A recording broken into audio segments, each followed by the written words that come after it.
I've had the pleasure and privilege of photographing almost every major dance company in the world, from ballet companies, ABT, or modern dance companies such as Alvin Ailey. I studied anthropology in college, and from that my interest in photography arose because I wanted to capture indigenous people and their cultures. My first experience photographing dance in theaters was quite challenging because I had never photographed movement.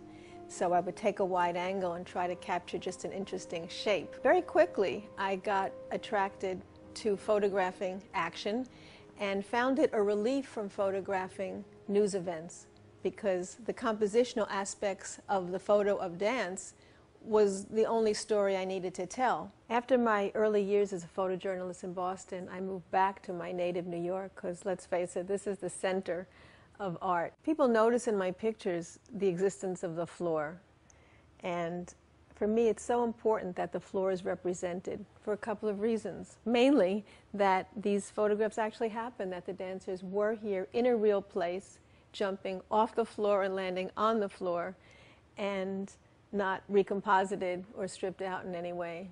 I'm known for my pictures that defy gravity, but they defy logic as well. You look at one of these photographs and it seems impossible that this actually happened. But I'm really photographing a 2,000th of a second, and that's beneath our threshold of perception. So when we look at the photograph, it looks surreal, it looks impossible. But it's absolutely real, and it can only be seen and experienced through a photograph. Prints of my images are becoming increasingly important to me. With the ubiquity of images out there on the web, in all the digital media, in the marketplace, there's just a vast ocean of images, and for me the actual print can show the subtlety and uniqueness of what I'm trying to capture. I'm drawn to these fine art papers because of the textural quality. I feel that I could feel the powder, or feel the chiffon in the picture, or even experience the wind blowing through a scarf. The great thing about working with the hot press bright papers is that I finally have a real black and vibrant colors, and I was never able to achieve that before.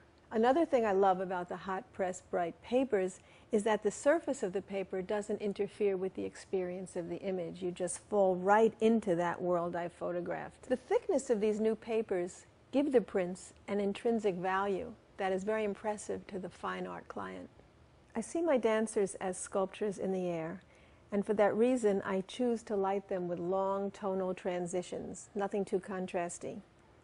With the hot press bright papers, I can reproduce that feeling of soft, smooth, long tonal transitions. One thing I don't miss about darkroom prints is that they never dried flat. Galleries would always complain about waviness, and with these papers they lie so flat and they mount so well. It's a dream. I love the vibrancy in the colors. I mean, all of a sudden now color and black and white is equally important to me. I'm no longer just a black and white photographer.